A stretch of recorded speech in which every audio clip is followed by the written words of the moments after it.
Hello everyone, welcome back to my channel swim with Sandeep. और आज के इस वीडियो में I take you behind the reason of my swimming improvement and my effective workout sessions. So yes, मैं आज आपको अपनी स्विमिंग एक्सेसरीज दिखाने वाली हूँ जिनसे हम अपनी स्विमर्स बेसिक अपनी टेक्निक्स इजीली वर्कआउट कर लेते हैं। और ये बेसिक स्विमर्स में भी काफ़ी सारे ऐसे मेरे पास टूल्स हैं जो बेसिक स्विमिंग में भी आप यूज़ कर सकते हो एज वेल एज एडवांस में, क्योंकि देयर मल्टीपल होती हैं। So let's start.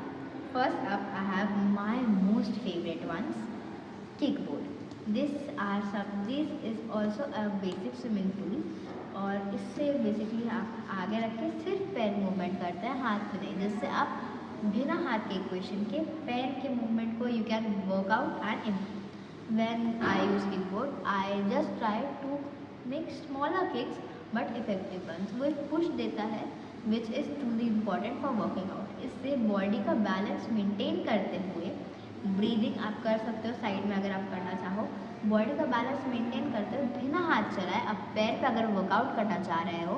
So this is the most nice thing, क्योंकि आप हाथ भी नहीं चलाओगे, बॉडी सही से भी रहेगी एंड पैर तो आपके चल ही रहे। एंड मैं इससे फ्लटर किक्स और फ्री स्टाइल किक्स प्रैक्टिस करती हूँ। आप ब्रेस्ट स्ट्रोक की किक्स भी प्रैक्टिस कर सकते हैं, इट्स नथिंग, बस लेग्स ही तो करना है। और this is really good for your lower body strength, आप बिल्ड कर सकते हो। This is also good for your glutes and thighs की strength and overall this is quite nice. ये भी मुझे बहुत पसंद है ये। Then second we have pull ball. इसका ये थिनर वाला पार्ट हम अपने थाइस एंड नीज के बीच में लगाते हैं। आई जनरली प्रेफर नहीं जिससे पैर बिल्कुल ही मूव ना हो। आप सोचो भी ना, इसे इंटरसेक्ट लॉक करके अपने पैरों के बीच में आप लगा सकते हो, वरना कंप्रेस करके भी इसे पैरों के बीच में रखा जा सकता है। इससे एक चीज़ होता है कि बॉडी आप बैलेंस एक जगह सीधा फ्लोट करना सीखते हो, वरना अगर आप इससे पहली बार में फास्ट स्विमिंग करके आओगे तो आप बस यहाँ वहाँ होते रहोगे, क्योंकि इससे बॉडी फास्ट मेंटेन करना थोड़ा सा डिफिकल्ट है, ट्रिकी है फर्स्ट टाइम के लिए। इससे arm strength and upper body strength of course अच्छी सी होती है। और इसमें फास्ट स्विमिंग करने का आपको कुछ ऐसा करना है तो कर सकते हो, but when practising hands I prefer कि मैं धीरे धीरे जाऊँ और एक एक चीज़ पर अच्छे से वर्क कर पाऊँ। सो इससे बॉडी बैलेंस आप मेंटेन करना प्रैक्टिस कर सकते हो बिना पैर चलाए। You can actually calculate your arms की स्पीड, कि आप कितने हाथ में कितनी देर में उस एंड में पहुंच रहे हो विदाउट एनी लेग इक्वेशन। तो आपको पता चलेगा कि आपके हैंड्स कितने इफेक्टिवली स्विम कर रहे हैं और आपको कहाँ पे वर्क करने की ज़रूरत है।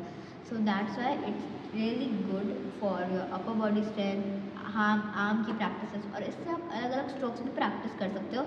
थोड़ा सा डिफ़िकल्टी आएगी, बेस्ट ये फ्री स्टाइल के लिए मैं यूज़ करती हूँ और आई थिंक ये सबसे ईजी उससे हो जाता है। देन क्योंकि हम लोग आर्म की बात कर रहे हैं, so next up I have hand paddles. Okay, तो ये भी काफ़ी अच्छे हैं। इससे ऐसे पहन के आप हाथ चला कर स्विमिंग कर सकते हो। इसकी एक चीज़ है कि बॉडी का बैलेंस मेंटेन करते हुए आप अपनी स्विमिंग कंटिन्यू करके सिर्फ हाथ की प्रैक्टिस कर सकते हो। पैर भी आप चला सकते, पैर भी आपको कोई ऐसा ऑब्जेक्शन नहीं है, पैर चला सकते हो, कोई प्रॉब्लम नहीं है। बहुत लोग इसे साथ में भी यूज़ करते हैं कि पैर में पोलवा लगा लिया और हाथ में ये है, पर उससे स्पीड काफ़ी स्लो हो जाती है। But it's good for practising and improving from the ground level. But मैं जनरली इसे अकेला प्रैक्टिस करना पसंद करती हूँ, क्योंकि फिर वो बहुत स्लो जाता है, वो बहुत खींचना पड़ता है। बट अगर आपको आपके एकदम ग्राउंड लेवल से इम्प्रूव करना है तो ये टेक्निक बेस्ट है कि आप पैर में पोलवा लगा लो और हाथ में तो ये है।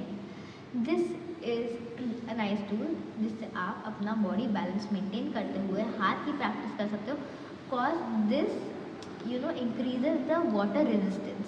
तो आपको ज़्यादा रेजिस्टेंस फेस करनी पड़ती है, तो आप ज़्यादा तेज़ से पुल करते हो। अगर आप इससे ज़्यादा तेज़ पुल करने लगे तो आप नॉर्मली में अच्छे से खींच पाओगे एंड ऑफकोर्स हेंस आपकी स्पीड भी बढ़ जाएगी really easily. And this is also really nice for that thing. और इससे फ्लिप टर्न्स और वो भी काफ़ी अच्छे से प्रैक्टिस कर सकते हो कि ये अच्छे से पुल करेगा तो बॉडी रोटेट अच्छे से हो जाएगी। और इससे अगर आप अंडर वाटर स्टार्ट लेते हो तो वो भी काफ़ी अच्छे से हो जाती है। You need a press the water down, it's really effective for that. Next and last I also have one of my favourite and most favourite, my fins. तो फिन्स और हैंड पैडल कुछ एडवांस लेवल ये थे swimming की accessories. पुल ball kickboard basics आप भी use कर सकते हो टू लर्न बेसिक्स। ओके, तो this thing is goal in your leg obviously, and इससे लोअर बॉडी स्ट्रेंथ इंप्रूव होती है, एंकल की फ्लेक्सिबिलिटी इंप्रूव होती है, क्योंकि आप ऐसे ऐसे ऐसे ऐसे चला रहे हो। इसमें अगर आप ऐसे ज़्यादा तेज़ चलाओगे तो ये फट जाएंगे और फिर सारा काम हो गया आपका। इससे मैं जनरली फ्लटर किक्स प्रैक्टिस करती हूँ बटरफ्लाई की, क्योंकि वो इससे ना काफ़ी स्मूथली होती है और काफ़ी अच्छा लगता है। अंडर वाटर फ्लटर किक्स या फिर बटरफ्लाई की किक अगर आप इससे कर रहे हो, एक बार ट्राई करना, बहुत अच्छा फील होता है। एंड ऑफ कोर्स ये इसलिए लोअर बॉडी स्ट्रेंथ करते हैं, दीज ऑल्सो एंकल फ्लेक्सिबिलिटी जैसे मैंने बोला, as well as they you know आपको ये सिखाते हैं कि आप स्लो पैर ज़्यादा तेज़ ना चलाते हुए कैसे सही पैर चला सकते हो। See it's of course better कि आप कम पैर चलाओ, धीरे पैर चलाओ, पर परफेक्टली चलाओ, rather than तेज़ तेज़ कैसे भी चलाने का। कि इससे बॉडी आप अपने आप अगर ज़्यादा तेज़ करोगे तो ये फट जाएंगे, और स्लो स्लो करके इफ़ेक्टिवली करोगे तो अगर आप इससे छोटी छोटी किक्स मारोगे इफेक्टिवली, वो एक एक्स्ट्रा पुश देगा, which of coarsely will improve your technique over time. That's why always I use these all tools to improve my swimming techniques। अब आप सोचोगे कि इन एक्सरसाइज का क्या ज़रूरत है, ये सारी चीज़ तो आप पैर ना चलाओ, मत चलाओ, पुल बैक की क्या ज़रूरत है, पैर पानी में डूब जाएंगे, इससे अफ्लोट रहते हैं। हाथ नहीं चलाओ, हाथ ऐसे ही तेज़ खींच लो, आप तेज़ खींचते रहोगे पर आपको पता चलेगा कि सही से हो रहा है नहीं। ये रेजिस्टेंस पे वर्क करेगा, जिससे आपको पता चलेगा कि एग्जैक्टली आप क्या गलत कर रहे हो, हाथ एंट्री गलत कर रहे हो या फिर पुल गलत कर रहे हो। सबको लगता है कि किक्स अच्छी है, पर पैर सबके बेंड होते हैं, और एंकल अच्छे से मूव करने, शॉर्ट किक्स सिखाएगा आपको ये फ्रेंड्स। और इससे आप flutter kicks from the note to practice कर सकते हो, कि आप डायरेक्टली अगर प्रैक्टिस करने इस पर चल जाओगे तो नहीं हो पाएगा। That's why it's for the basics, pull buoy या फिर किक बॉय। ये दोनों ऐसे बेसिक टूल्स हैं जो आपको एक बार अगर आ गए then you can easily practise on these one, क्योंकि आपकी उतनी रेजिस्टेंस आ ही गई है एंड एंड्योरेंस आ गई है।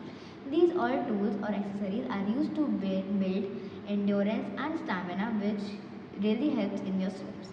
So yes, अगर आपको आज का इस वीडियो अच्छा लगा so like this video, comment अगर आपको ये सब अच्छा लगा, और प्लीज़ मेरे को बताओ कि आपका फेवरेट टूल कौन सा है।